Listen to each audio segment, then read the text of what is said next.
සුබ දවසක් නංගි මල්ලි වල හැමෝටම. මගේ නම සකුණි අනුත්තර. මම 3 වෙනි වසර වෛද්‍ය ශිෂ්‍යාවක්. අද මම මේ වීඩියෝ එක කරන්නේ අපේ කැම්පස් යන බලාපොරොත්තු වෙන නංගිලා මල්ලිලා වෙනුවෙන් ස්පෙෂල් ඉන්ටේක් එක කියන්නේ මොකක්ද කියලා කතා බහ කරන්න. ස්පෙෂල් ඉන්ටේක් ඇප්ලයි කරන්නේ කොහොමද? ඊට පස්සේ ඒකේ තියෙන ඉන්ටර්විව් එකේ විස්තර, ඊට පස්සේ සිලෙක්ෂන් කරගන්නේ කොහොමද?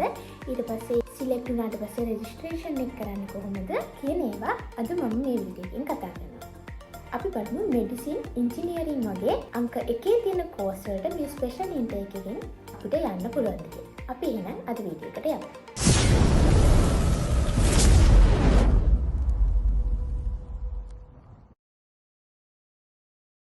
හරි නංගි මල්ලි. අපි මුලින්ම බලමු මේ ස්පෙෂල් ඉන්ටේක් කියන්නේ මොකක්ද කියලා.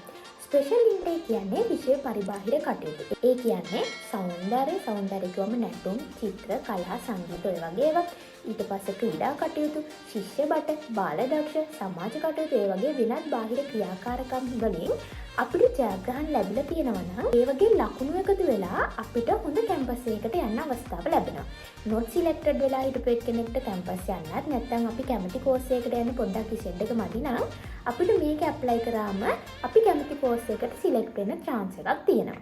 ඉතින් නංගි මල්ලි මේක ඇප්ලයි කරන තැන ඉඳන් ඔක්කොම පියවරෙන් පියවර අපි කතා කරමු. විශේෂම දෙයක් කියන්න නංගි මල්ලි මම A levels කරද්දී ගොඩක් අය කිව්වේ මේක not selected අයට තමයි සාමාන්‍යයෙන් කැම්පස් එකක් සිලෙක්ට් වෙන්නේ.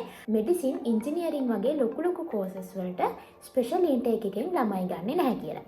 හැබැයි ඒකේම නෙමෙයි නංගි මල්ලි මම ස්පෙෂල් ඉන්ටේක් එකෙන් මෙඩිසින් ගියපු කෙනෙක්. ඒක නිසා මේක ගොඩාක් වැදගත් වීඩියෝ එකක්. ඒක චුට්ටක්වත් ස්කිප් කරන්න නැතුව අනිවාර්යෙන් මේක මුල ඉඳන් අගටම අහන්න. අපි මුලින්ම බලමු මේක ඇප්ලයි කරන්නේ කොහොමද කියලා. ඇප්ලයි කරන්න නම් මෙයාලා පොඩි නිර්ණායක ටිකක් දීලා තියෙනවා. අපි ඒ ටික මොනවද කියලා බලමු. මුලින්ම දැන් අපි හිතමු බයෝ කරපු කෙනෙක් මෙඩිසින් ඇප්ලයි කරනවා කියලා. එතකොට එයාලා කියනවා දැන් මගේ දිස්ත්‍රික්කේ කළුතර දිස්ත්‍රික්කෙන් අවසානයේ මෙඩිසින් අරන් තියෙන කැම්පස් එකේ ඉසෙඩ් එක තියෙනවානේ. අපි හිතමු 1.7යි කියලා ඒක. අන්නේ ඉසෙඩ් එකයි මගේ ඉසෙඩ් එකයි අතර 0.2ක පරතරයක් තමයි තියෙන්න ඕනේ කියලා. ඊට වැඩිය තිබ්බොත් ඒකට සිලෙක්ට් වෙන්නේ නැහැ කියලා. ඒ කියන්නේ අපි හිතමු 1.7යි කියලා කළුතර දිස්ත්‍රික්කෙන් අන්තිම කැම්පස් එකට මෙඩිසින් අරන් තියෙනවා. එතකොට 1.7ෙන් 0.2ක පරතරයක් ගැන 1.5යිනේ.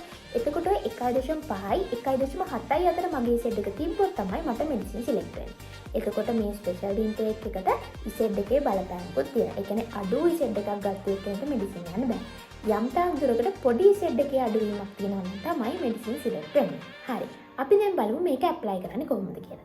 කැම්පස් පොතේ තියෙනවා නංගි මල්ලි. අන්නේ කැම්පස් පොතේ ඇප්ලිකේෂන් එකක් තියෙනවා විෂය පරිබාහිර කටයුතු වල ජයග්‍රහණ ගත්තු ළමයින්ට තියෙන ඇඳුම්පත කියලා.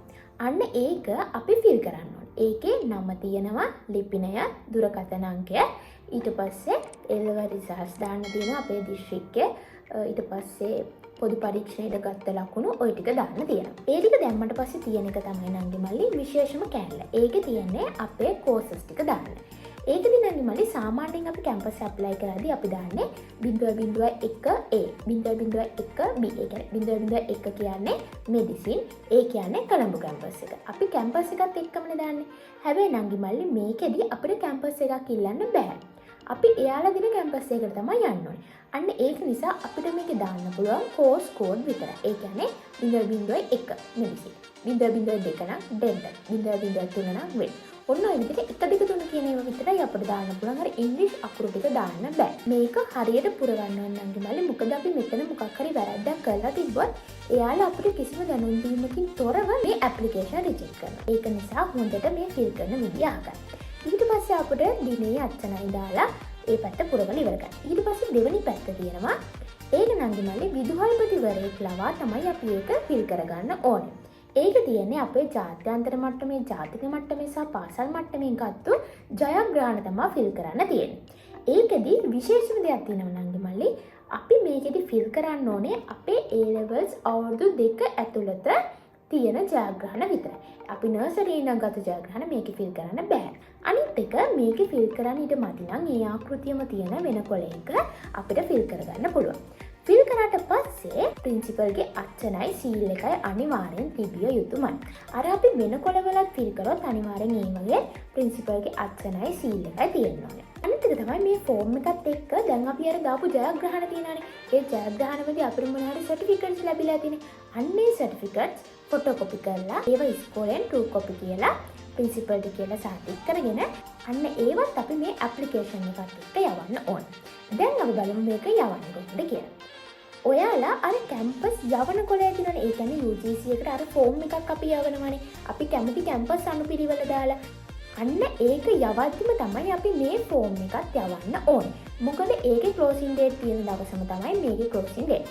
UGC එකේ විශේෂයෙන් කියන්නේ ස්පෙෂල් ඉන්ටේක් කාඩ් මේත් එක්ක ඇප්ලයි කරන ඒව කිසි දෙයක් කියන්නේ නැහැ. අපි තමයි ඇප්ලිකේෂන් එක ෆිල් කරලා අරකට එක්කම එකම ඇඩ්‍රස් එකට ඇප්ලයි කරන්න ඕනේ.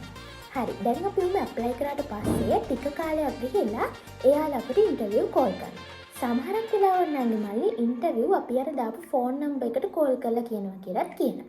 හැබැයි නංගි මල්ලි මට නම් ආවේ ලෙටර් එකක්. මේ තියෙන්නේ ආපු ලෙටර් එක. එතකොට නංගි මල්ලි ඒ කයට අපි විශේෂයෙන්ම ගෙදරට එන කෝල්ස් ගැන සහ ගෙදරට එන ලියුම් ගැන විශේෂ සැලකිල්ලක් දක්වන්න ඕනේ. මොකද හදිස්සිය හරි ඉන්ටර්විව් ඩේට් එක පරක් වෙලා අපිට ලියුම ලැබුණොත් අපරාධනේ. අන්න ඒක නිසා ඒව ගැන හොඳ සැලකිල්ලෙන් ඉන්න ඕනේ ඒ කාලෙදී. මේකදී නංගි මල්ලි එන්න ඕන දවසේ එන්න ඕන වෙලාව කොතනටද එන්න ඕන.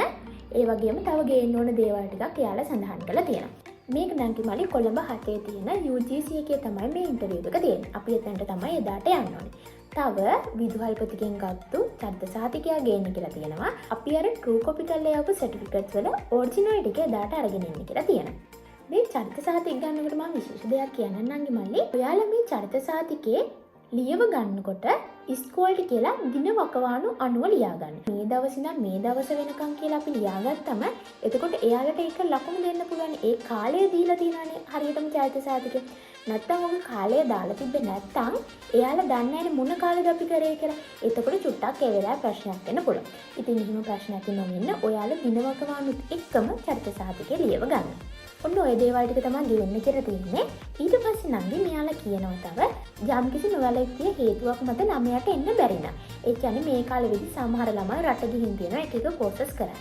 ඒක නිසා එන්න බැරි නම් අපිට පුළුවන් වෙන කාව හරි මේකට සහභාගී කරවන්න. එතකොට අපි කරන්න ඕනේ අපි ලියුමක් ලියලා දෙන්න ඕනේ. ඒ යන කෙනාගේ නමයි ජාතික හැඳුනුම්පත් අංකයයි එක්ක ලියුමක් ලියලා මෙන්න මෙයා තමයි මං වෙනුවට එන්නේ කියලා ලියලා අපේ අර සර්ටිෆිකේට්ස් ටිකත් එක්ක ඔරිජිනල් ටිකත් එක්ක එයාව සහභාගී කරවන්න පුළුවන්. අන්න ඒ කාරණාවත් මේ ලියුමේ එයාලා දාලා තියෙනවා. ඊට පස්සේ අපි බලමු ඉන්ටර්විව් එකට ගියාම මොකද වෙන්නේ කියලා. අපිට වෙලාවෙන් වෙලාවට තමයි මෙයාලා දාලා තිබ්බේ. මට තිබ්බේ එකමාරටද පෙරද. අපි ඉන්ටර්විව් එකට ගියාට පස්සේ එතනින් අපේ නම මාක් කරලා අපි උඩට ගන්නවා. එතන ගියාට පස්සේ නංගි මල්ලි අපෙන් ඉල්ලනවා අපේ සර්ටිෆිකේට්ස් ටික. මම ජනාධිපති බාලදක්ෂිකාවක්. ඒකෙන් තමයි මම මේකට ඇප්ලයි කරේ. එතකොට මට ඒ ජනාධිපති බාලදක්ෂිකා පදක්කම දෙන වෙලාව දීපු සර්ටිෆිකේට් එක තමයි මූලික එක. එයාලා මුලින් ඒක ඉල්ලගත්තා. ඊට පස්සේ තව මගෙන් ඇහුවා දහම් පාසල් අවසන් කරලා තියෙනවද කියලා. එතකොට ඒ සර්ටිෆිකේට් එක ඉල්ලගත්තා.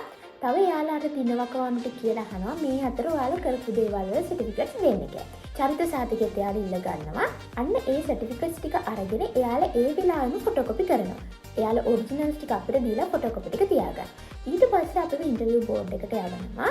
එතන ඉන්නවා මැඩම්ලා සර්ලා ටිකක් 4-5 දිනක් විතර ඉන්නවා. එතකොට එයාලා මුලින්ම අපේ ඔරිජිනල් සර්ටිෆිකේට්ස් ටික බලනවා. දැන් ප්‍රධානම එක මගේ ජනාධිපති බාලදක්ෂිකා එකනේ. එතකොට ඒක අරගෙන ඊට පස්සේ එයාලා තායි අහනවා මොනවද කරේ කියලා. අන්න ඒ වෙලාවට අපි අර හිටපු සංගම් හැම එකක්ම මතක් කරලා ඒ වගේ අපි දරපු නිලතලෙක් කියන්න ඕනේ.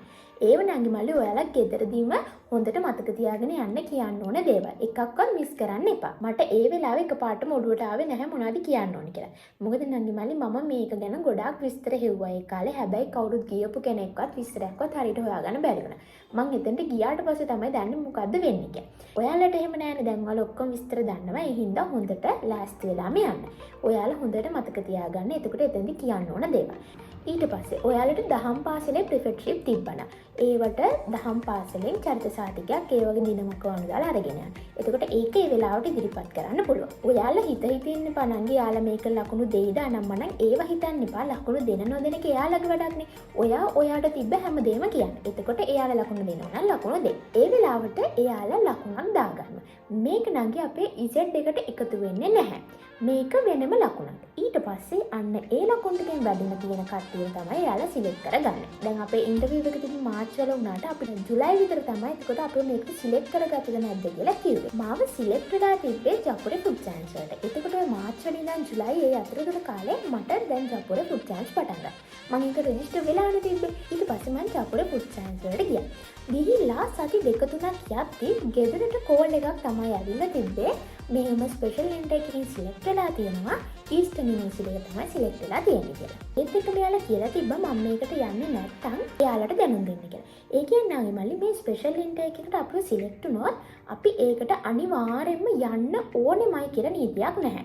අපි කැමති නැත්නම් ඔයා ඉන්න පුළුවන්. මගේ සමහර යාළුවෝ හිටියේ එයාලා කැමති නැති හින්දා එයාලා ගියේ නැහැ. කියන්නේ කැම්පස් එකේම දුර ප්‍රශ්න නිසා. එතකොට එයාලා ඊළඟ ළමයට chance එක දෙනවා. මම ඊට පස්සේ UGC රෙජිස්ට්‍රේෂන් එක කරා. කරාට පස්සේ ටික කාලෙකින් තමයි අපිට කැම්පස් රෙජිස්ට්‍රේෂන් එක ආවේ. ඊට පස්සේ ඒකත් රෙජිස්ටර් වුණාට පස්සේ තමයි අපිට කැම්පස් යන්න පුළුවන් වුණේ. සාමාන්‍යයෙන් නංගි මල්ලි මෙඩිසින් පටන් ගන්නේ ජනවාරි මාසෙනේ. එතකොට අපි මේ ඔක්කොම ඉවර වෙලා අපි කැම්පස් යනකොට අගෝස්තු විතර වෙලා. එතකොට මාස 8ක් විතර අපි පරක් වෙලා තමයි කැම්පස් ගියේ. එතකොට කැම්පස් එකේ ෆස්ට් සෙම් එක ඉවරයි, සෙකන්ඩ් සෙම් එකෙත් එක මොඩියුල් එකක් විතර ඉවරයි. ඇත්තටම කිව්වොත් නංගි මල්ලි ගේමක් තිබ්බ අපිට වැඩ ටික කරගන්න. හැබැයි මුකුත් ප්‍රශ්නයක් වුණේ නැහැ. මාත් එක්ක 8 දෙනෙක් දැන් අපේ යුනිවර්සිටි එකේ ඉන්නවා. අපි හැමෝම හොඳට වැඩ ටික කරගෙන යනවා. ඒක කිසිම ප්‍රශ්නයක් වුණේ නැහැ අපි කාටවත්. එයාලා අපිව සිලෙක්ට් කරගන්නේ නංගි මල්ලි අපේ අවුරුද්දේ හැමෝම දැම්මේ ඊස්ටර්න් යුනිවර්සිටි එකට. හැබැයි හැම අවුරුද්දෙම එහෙම නෙමෙයි එක එක යුනිවර්සිටි වලට තමයි දාන්නේ. සබරගමුවට ඌවැල්ලසට එහෙම එක එක යුනිවර්සිටි වලට තමයි එයාලා දාන්නේ. ඒ ස්පෙෂල් ඉන්ටේක් එකකින් යනවනම් එයාලා දෙන යුනිවර්සිටි එකට අපි අනිවාර්යෙන් යන්න ඕනේ. අපේ යුනිවර්සිටි එක මාරු කරගන්න බෑ. හැබැයි අපි ස්පෙෂල් ඉන්ටේක් එකේ යනවද නැද්ද කියන එක අනිවාර්ය නැහැ. අපි කැමති නම් යන්න පුළුවන්, කැමති නම් නොයන්න යන්න පුළුවන්. ඉතින් නංගි මල්ලි මම ඔයාලා හැමෝටම කියන්නේ ඔයාලට ජයග්‍රහණ තියෙනවා නම් අනිවාර්යයෙන්ම ඇප්ලයි කරන්න. ඇප්ලයි නොකර නම් ඉන්න එපා. ඇත්තටම මේකෙන් ගොඩක් හොඳ කෝසස් ලැබෙනවා. අනිත් එක තමයි ගොඩක් අය කියනනේ O level වලින් පස්සේ ඔය බාහිර වැඩ නවත්තන්න, A level කාලේ ඉගෙන ගන්න එකම කරන්න, බාහිර වැඩ කරා කියලා වැඩක් වෙන්නේ නැහැ. එහෙම කියනනේ. හැබැයි එහෙම නෙමෙයි නංගි මල්ලි මේක ගොඩාක් ප්‍රයෝජනවත් එකක්. දැන් මේක බලන ඔයාලගේ නංගිලා මල්ලිලා ඉන්නවා නම් O level කරන A level කාලේ කරන බාහිර වැඩ අපතේ යන්නේ නැහැ කියලා එයාලට කියන්න. O level කාලේ ඉඳන් කරන් ආපු ඒවා එහෙමම කන්ටිනියු කරගෙන A level කාලෙත් කරන්න කියන්නේ. ගැනීමත් එක්ක දෙකම බැලන්ස් කරන්න. බාහිර වැඩ විතරක්ම නෙවෙයි දෙකම බැලන්ස් කරලා කරන්නේ. එතකොට ඔයාලට ලොකු chance එකක් තියෙනවා කැම්පස් යන්න ගියාම. ඉතින් නංගි මල්ලි ඔයාලට මේ ස්පෙෂල් ඉන්ටේක් එක ගැන හරි ඕනම දෙයක් මගෙන් දැනගන්න තියෙනවා නම් කමෙන්ට් සෙක්ෂන් එකේ කමෙන්ට් එකක් විදිහට දාන්න. මම මේ හැම එකටම ඔයාලට උත්තර දෙනවා. ඉතින් අපේ වීඩියෝස් හොඳයි නම් ලයික් කරන්න, සබ්ස්ක්‍රයිබ් කරන්නත් අමතක කරන්න එපා. මේ වගේ තව ගොඩක් වීඩියෝ වලින් අපි ඉස්සරහදී හම්බෙමු.